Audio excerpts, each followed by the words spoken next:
just might set the tempo for both of our teams. Lakas ng sigaw ng mga fans as we head on to game number 1. This is RRQ Kaito laban sa kanilang kalaban Blacklist Rough Era. Sinong makakakuha ng game number 1 at sino ang makakagawa ng milagro at miracle right now?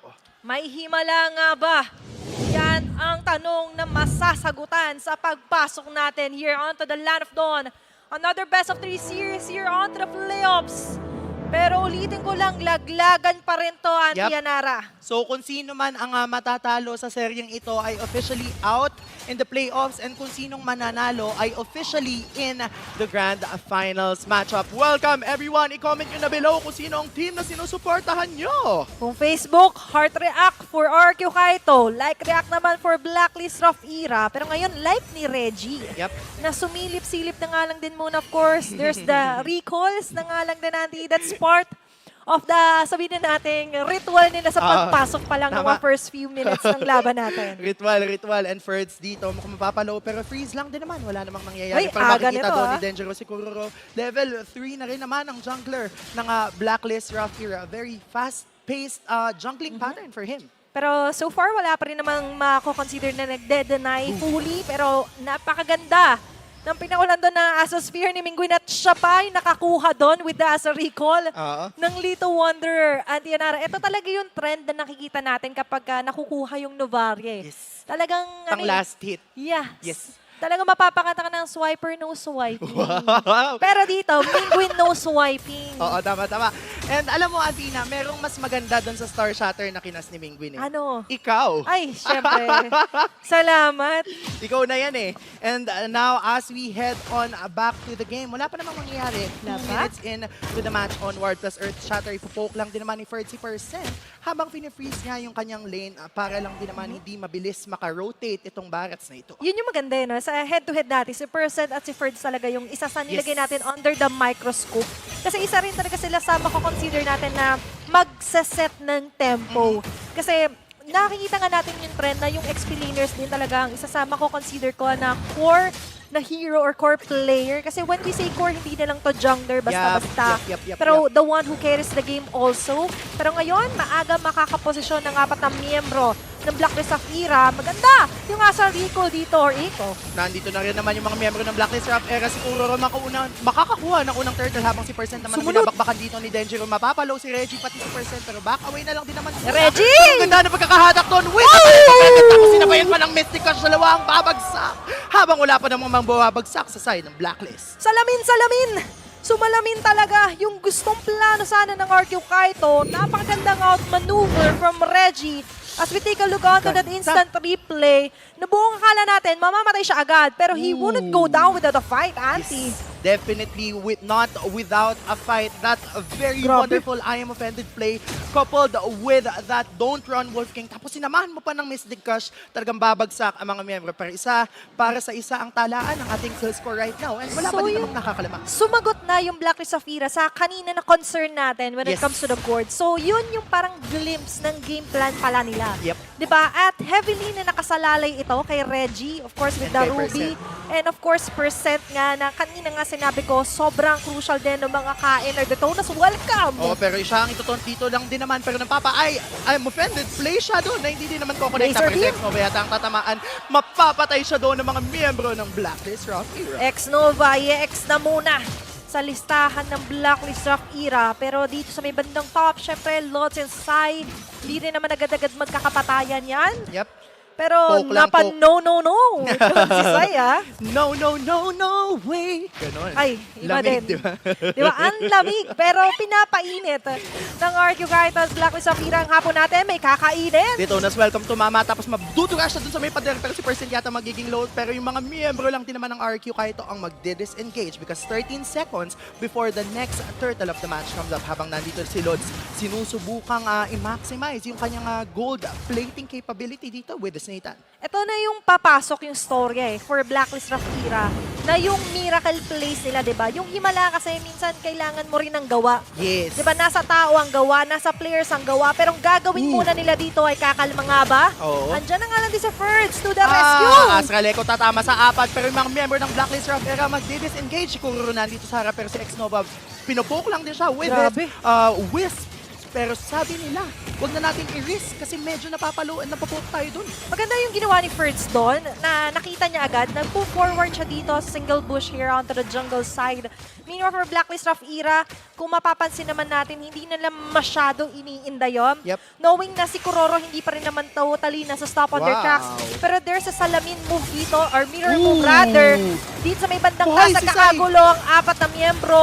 Pero mabubuhay si Sai. Oo, pero susubukan na lang naman ng Blacklist Rafera na i-push. Meanwhile, ang naging trade ng RQ Kaito ay yung bottom lane. Walang babagsak for both of our teams, pero that's a very wonderful map control para sa kanila kasi pinush yung bot, yung XP lane, pero ang response nila ay push din yung gold lane. Diba? Ang ganda ng unity dito for Yep. RQ Kaito and Blacklist Rafira.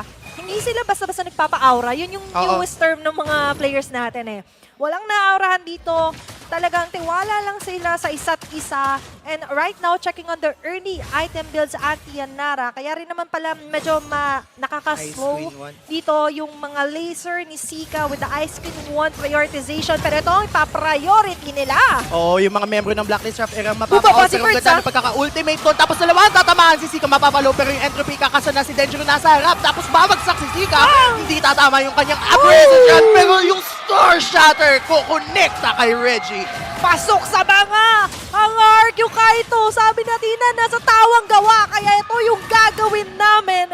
They're restricting, they're limiting the jungle here for Blacklist of Ira. May isang mapapalalim, 2 laban sa 3. Dalawa laban sa 3, pero babagsak si Denjiro. Yung purple makukuha pa din ni Kuroro. Pero that was a good trade for Blacklist Rafera Kahit after... pa paano, nakakahinga sila dito, Yep. Auntie. Totoo. Kasi kanina parang sila yung napuruan doon sa may bandang bot side, pero aangat tayo ngayon sa may bandang top. Ngayon na yung pagkakataon na yung RQ Kaito matapang aggressive sila. Kasi it's safe to say na si Mingguin wala namang totally makakabot sa kanya. Yes. If ever man, si Kuroro yung aasahan natin eh. Oh, and so far hindi pa natin nakikita na nag-dive straight into the back lines itong si Kuroro. And now that the last turtle of the match is up, mukhang Blacklist Rafera ang co-control nito. Pero si Denjiro susubukan niya. May ibang balak. Miyembro ng side ng Blacklist Rafera, I am offended, hindi ko connecta. Pero yung mga miyembro ng RQ kahit ay unti-unti nang binabakbakan si Reggie, mapapalo yata yung Ruby dito. Kaya Grabe. siya ang magiging casualty. Kuroro, he opt na medyo kumalma muna sa sitwasyon na yon. Muntik niya na mapitas dito sa Ferds. Pero for Blacklist of Ira, they're choosing their fights wisely dito at Yes. Yanara. Kasi so far, kung mapapansin natin, sila pa rin naman yung may hawak ng lead. When it comes to the network, that's around 1.2K. And looking at the kill score, kahit na pa 8 minutes tayo, mako-consider ko na hindi pa naman super Low scoring. high level Yep. scoring eh. Low level scoring to. Looking at the total damage naman ngayon, Mingguin with 16,000 in total. Talaga namang napakasakit. Hindi lang kasi yung guys yung Astral Sphere niya when he cast the Astral Recall, yung mako-consider natin na talagang pamunit niya eh. Kapag ka nabababad ka kasi mismo din sa Astral Meteor niya, yung first skill guys, dun pa lang eh. Yung damage diba? output. Yung damage niya, akala mo lang maliit na bagay, pero pinapakuluan ka. Yes. Ginigisa ka sa sarili mong mantika at ilalatag yung carpet. Oh, speaking of carpet, makaka-connecta ito sa dalawa pero back away na lang din ang call nila. Grabe yung ginagawa ng parehas nating kupunan kasi after mag-push dun sa isang lane na magiging response ay mag-push dun sa kabilang lane. Puro, what a very wonderful job coming from this Nolan. Pero yung mga miyembro ng RQ kahit ang pababa na, susubukan siyang hanapin Ramdam ng niya. Kingdom pero makaka-back away lang din naman ni Hata siya with this Oh! result. Pero tatamaan ng Star Shatter. 3 laban sa isa. Susubukan niyang mag-back Saan pero ka wala na siyang pupunta? energy. Saan ka pupunta ang tanong ni Ah, si First Denjiro! laban sa isa, totoo pa siya, 5 na sila. Kaya babagsak ang jungler ng Blacklist Rafera. Pero hindi pa tapos kasi yung Dalawa! Dash tatama sa isa, makakakain ng Detonas. Welcome dito si Denjiro. Pero buhay pa rin siya. Ang ganda na pagkakasad doon ng Blazing Duet. 4 na bumabagsak habang isa sa Denjiro. Tapos si Percent yata dito ang dinosaur na babagsak. Triple kill for RQ Kaito. Si Sai with the triple kill! Hitting things up for RQ Kaito. That's the official wipeout Unang wipeout sa game number 1 natin at dire-diretso lang ang abante dito ng RQ Kaito. Looking at the instant replay, buong akala natin mamamatay na doon si Ferds and even si Sai. Pero look at the way Mingwin and even X-Nova position himself para ma-enable si Sai na makapag-blazing duet, sinayawan niya lang. Mainit yung dance floor nila. Sobrang init, but Kuroro is 2 level ahead of Denjiro. So mukhang gugustuhin gawin dito ng RQ Kaito ay equalize na Latag? muna. Pero yung latag ko connecta sa dalawa, Reggie and Lods, nakikita na si Percent. Ang dinosaur na Re-reset? nasa harap, pero i-reset lang naman yung Lord kasi susubukan muna nilang magpa-resources habang hindi pa tapos ang oras. Hinga muna ng malalim. Game 1 pa lang naman to at Yanara. Pero still, so much is at stake for game number 1 eh. Diba, dito na talaga papasok yung dagdag charisma rin talaga sa inyo yun eh. Yes. Knowing that you're one step forward to reaching the grand final slot na nga lang din, nagaganapin din naman bukas dito. Yung Lord. Sa Shooting Guy Studio, pero yung Lord muna tututukan natin binaburst ng Black Sabina! Pero si First pa rin makakakuha. Si Percent papalalim natin dito. Primal Wrath laban sa dinosaur na ito. Yan na si Apat Sayat lima naman. babal sa isa kaya siyang babagsak. What a very wonderful security coming from the side of the kingdom. Papasok na naman tayo sa keys to victory nila, Auntie Yanara! Grabe! For Blacklist of Vera, hindi nila matame yung Wild One, hindi nila ma-maintain yung tempo dahil RRQ Kaito ang nag-showcase Yep. ng mga pwede lang nilang gawin.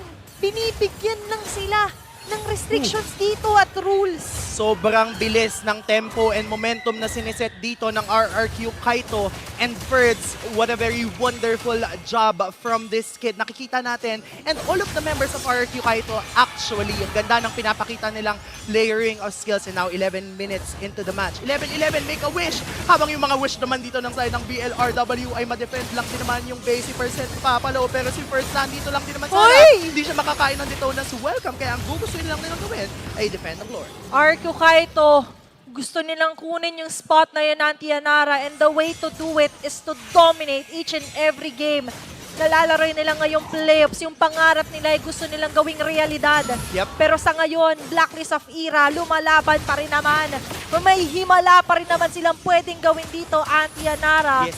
Considering na maaga pa naman, we're going on to the 12-minute mark ng ating laban and looking at the item, isang core item na lang ang inaantay dito. Wala ni pang Sai. Starlium side. Diba? Wala pang Starlium side. Yes, you're correct. But looking at Mingwin right now with the Divine Glaive and Lightning Truncheon na nga lang din. Diba? At kakabanggit mo lang ng Starlium side, girl, ayan na. Ayan na, nabili Sakto na.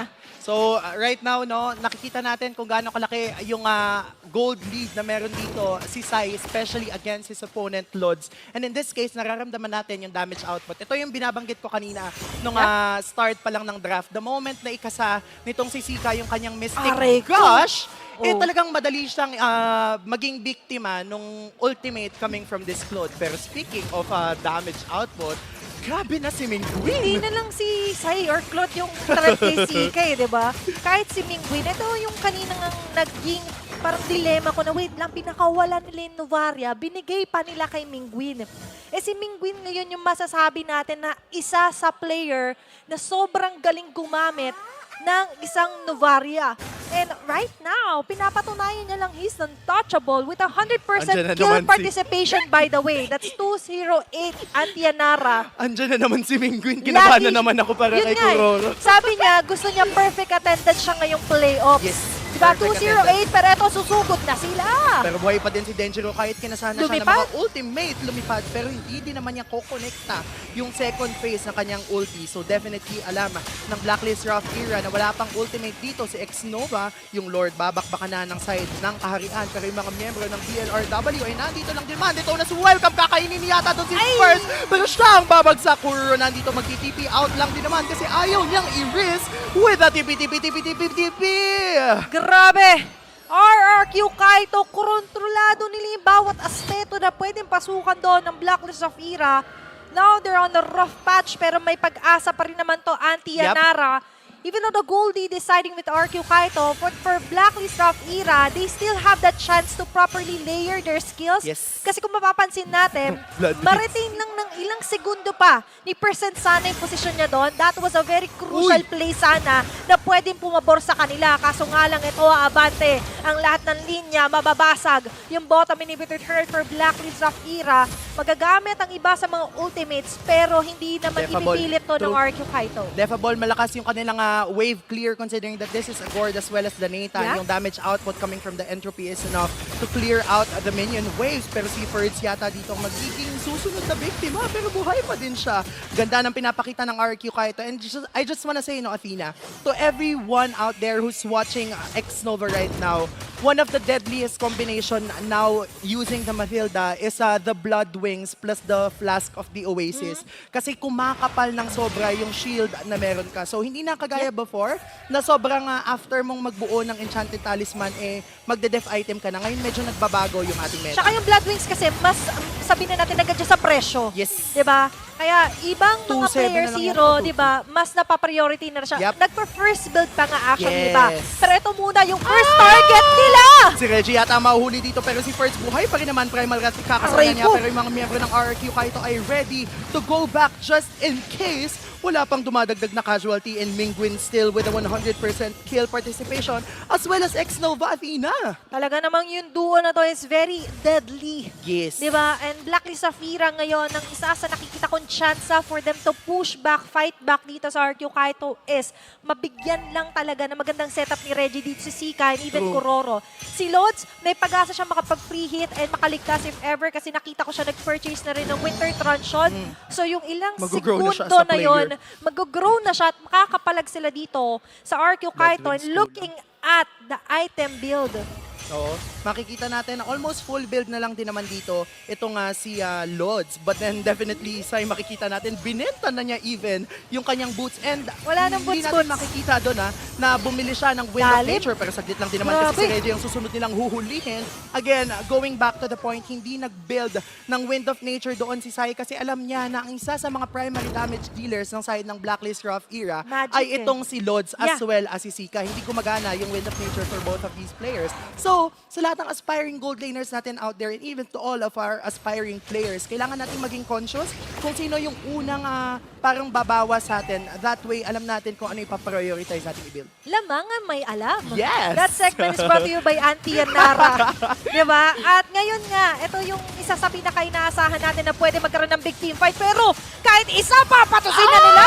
Tapos nandun lang din naman si X-Nova, mabubuhay pa yata siya kasi grabe yung shield na ginawa ng Flask of the Oasis. What a very wonderful job coming from RRQ Kaito, and with that, they have secured the Lord. Ngayon, mas planchado na nila, Auntie Yanara. Kung kanina, medyo sabihin na natin nahihirapan sila kasi magaganda yung nagagawa ni Reggie and even percent ng mga paghuli.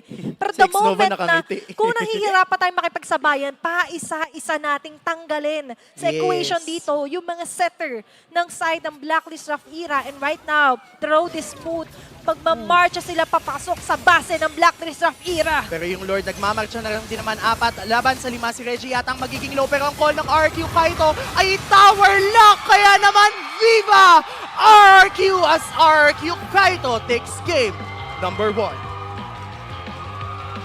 Magpupunyagi ang Kingdom. A very nice game number 1. A statement for the undefeated Kings. Pero Auntie Yanara, this is a best of 3 series. So may chance pa makabawi if ever dito ang Blacklist Rough Era. And on top of it, being a best of 3 series, again, we are in a global ban system.